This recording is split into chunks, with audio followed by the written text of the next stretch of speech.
O que você planta, você vai colher, não tem jeito. É a lei do retorno. Não tem jeito. Aquilo que a gente planta, a gente vai colher. Agora plantou justiça, vai colher justiça. Plantou verdade, vai colher verdade. Plantou amor, vai colher amor. Plantou perdão, vai colher perdão. Deus está mandando eu dizer para você: planta, porque é na medida da tua semeadura que eu prepararei a tua colheita.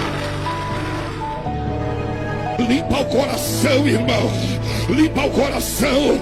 Olha pra cá. Não adianta o trovão pregar. Se eu não perdoar meu vizinho, eu não vou pro céu. Eu posso cantar, eu posso pregar muito, mas se eu não perdoar ao meu parente, eu não vou pro céu. Limpa o teu coração. Limpa, limpa, limpa.